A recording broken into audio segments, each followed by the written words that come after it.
What's up, YouTube? Punk Metal Dow here with another episode of Cognizance is Key. This one, obviously, once again, focusing on the Tao Te Ching.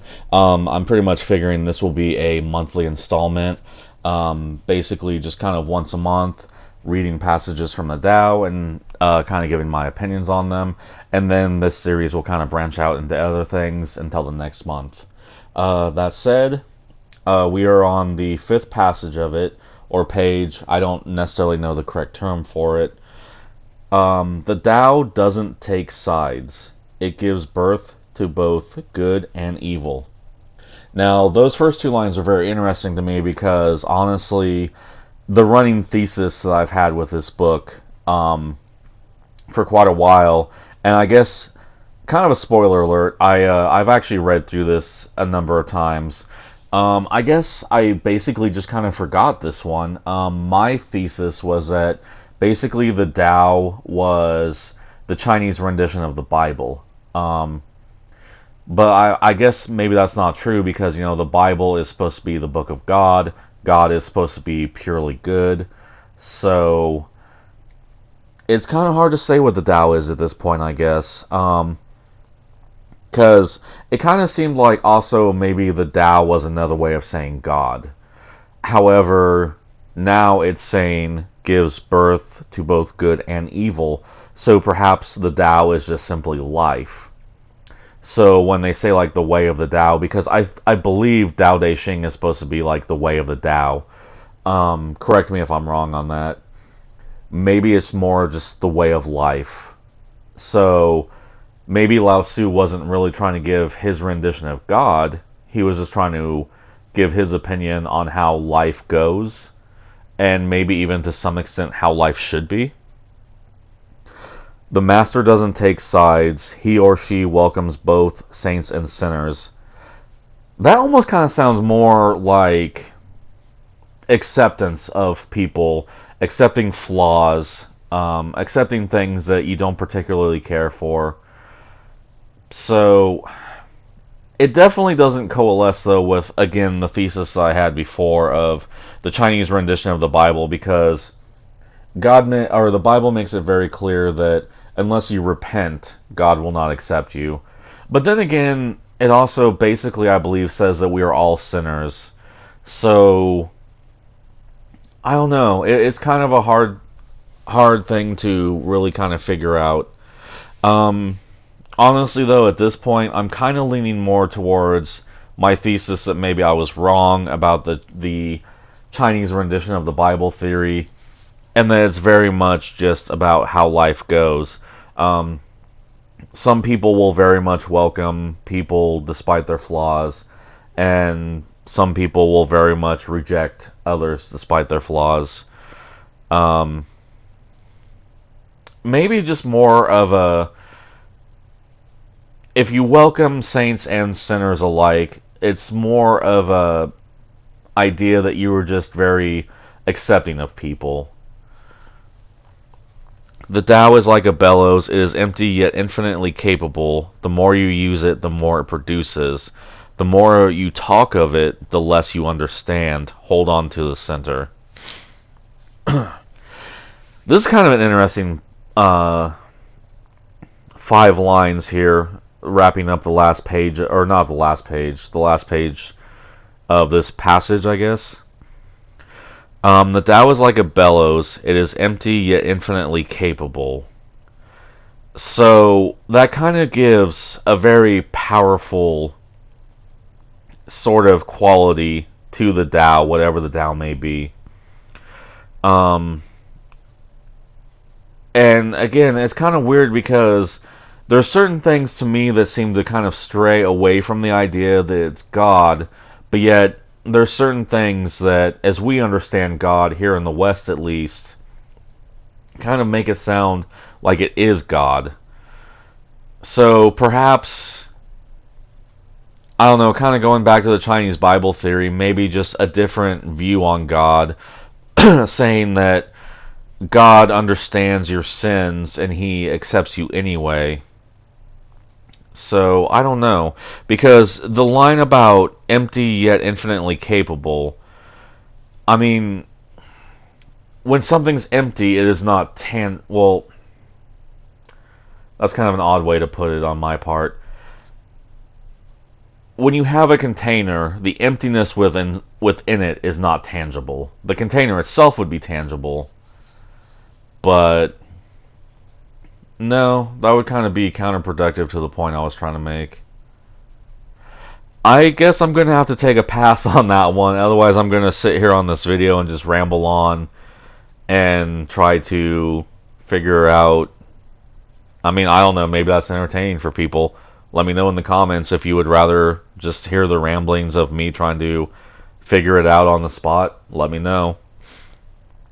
The more you use it, the more it produces. The more you talk of it, the less you understand. So, I guess under the theory that the Tao is basically the Chinese rendition of the Bible. And again, I know I'm kind of going back and forth. I'm theorizing maybe it is, maybe it isn't. I apologize. The more you use it, the more it produces. That almost kind of seems to have a quality of the more faith that you show in God. Just to kind of put a Western spin on this. The more you show faith in God and the more you turn to Him, the better your life will be. But then, as I say that, it comes to mind that many Christians will tell you that the Bible doesn't tell you that life will just instantly be great because you're a Christian and because you believe in God. So, I guess perhaps here in the West we don't believe that line so much, but maybe Lao Tzu did. That's the only theory I can really come up with on that one.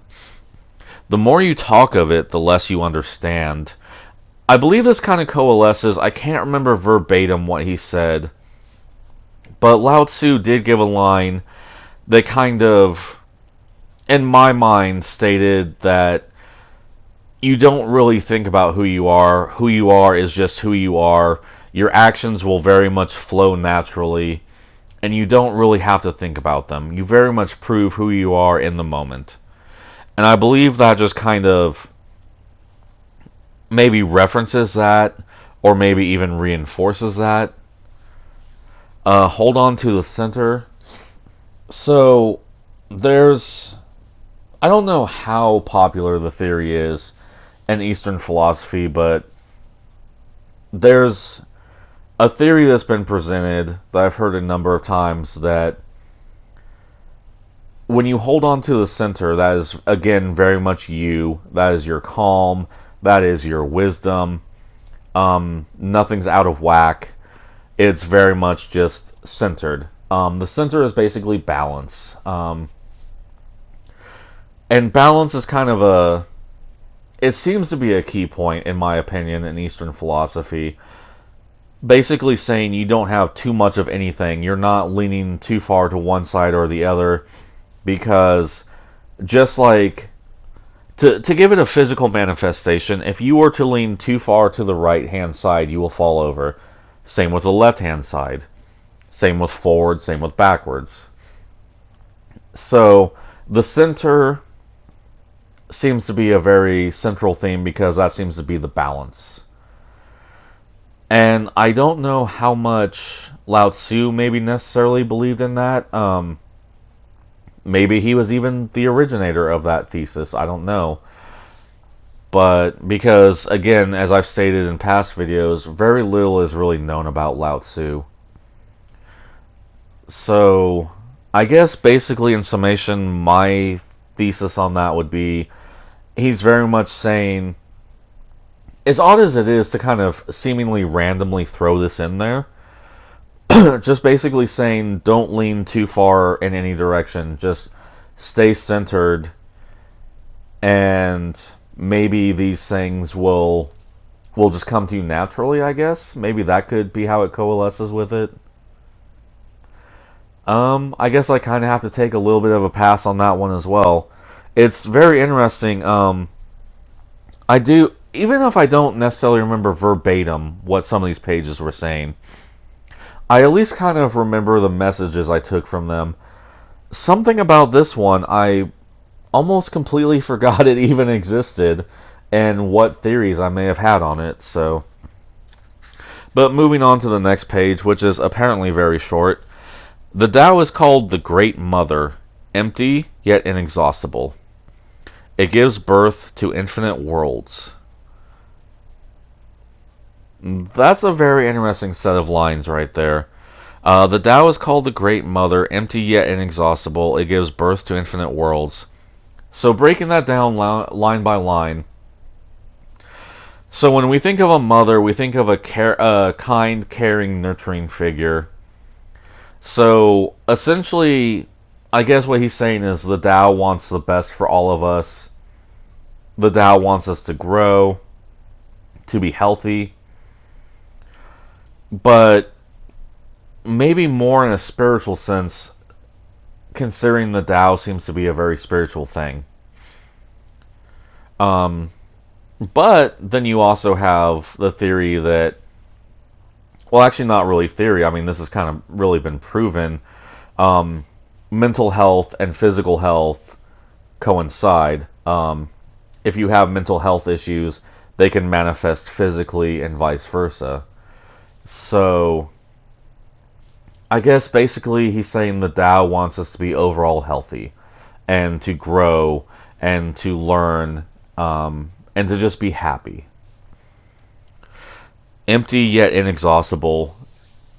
Again, to kind of westernize it, it kind of sounds like God in the Western sense. You know, like we can't actually see God, we can't actually physically interact with God, but we're supposed to be able to pray to God, and assuming that God deems our prayers necessary in His infinite wisdom, He will grant them. But if He doesn't deem them necessary, He won't. And we're, I guess, to accept that because God is wiser than we are and there's a plan behind it. Now, to be fair, Lao Tzu doesn't really seem to touch on that last part about the, like, I guess in his terms, the Tao deeming anything necessary. But that's just kind of, again, giving the Western side of it, kind of trying to give Western viewers an idea of at least kind of what Lao Tzu is trying to say. So I guess that's basically, again, just kind of his interpretation. He doesn't seem to say that the Tao will refuse a prayer or whatever. But as I say that, it kind of comes to mind that if the Tao was a kind, caring, nurturing figure, there obviously would be, prayers, desires, wishes, whatever you want to call it, that the Tao actually would kind of ignore. So, for example, let's just say that you have hatred in you, and you talk about, I really want this person to die horribly. The Tao probably wouldn't facilitate that. And maybe I'm just kind of reading too much into what Lao Tzu said, but kind of having a highly analytical mind, that's just kind of my theory on it. It gives birth to infinite worlds. I guess I would kind of coalesce with the last page. Please let me flip back real quick and try to find it. The Tao doesn't take sides. It gives birth to both good and evil. I guess that kind of coalesces with it. And random thought, if you ever want a drinking game, drink every time I say coalesce, because I seem to really like that word. And actually, don't actually do that. Disclaimer, don't actually do that. I'm kidding. Because with the sheer amount of times I say coalesce, you'll probably get fucking alcohol poisoning, and that's not good. So I'm kidding. Disclaimer, I'm kidding. But just saying that it gives birth to infinite worlds, again, I guess that just coincides with that last line. It is always present within you. You can use it any way you want. Okay, now that's interesting. Normally I go line by line, but I want to address the last line. You can use it any way you want. So I guess my thesis on the Tao would not facilitate your dark desires towards somebody maybe I was wrong about that. That's kind of an interesting. That's kind of an interesting line. I'm not gonna lie. I don't fully know what to think about that because again, I could be completely wrong about what Lao Tzu is trying to say, and in my wrong interpretation, I'm again interpreting something else wrong because sometimes that one incorrect interpretation can kind of snowball. But that is a very interesting line in my opinion. It is always present within you. Again, I hate to sound like a broken record, but just to kind of westernize it, we talk about how God is omnipresent. Um, Again, we do not see God, we do not hear God, we cannot touch or smell God, whatever, but God is always there in Western philosophy. And I guess the difference, though, is in Western philosophy, we kind of believe that we can reject God from our heart. So he may always be around us, but the Tao says present within you. So I guess the Tao would be something that you cannot actually reject. It is just something that is within you. So maybe the Tao is supposed to be like a source of power, I guess, in Lao Tzu's opinion. But yeah, that's really all I have for today. And naturally, if you are well versed in the Tao, feel 100% free. I mean, even if you're not well versed in the Tao, please don't believe I'm being exclusionist. But I guess I kind of inadvertently was. If you have any opinions on the Tao whatsoever, good or bad, pro or con, whatever, feel free to share them in the comments below, and let's kind of start a discussion on this book.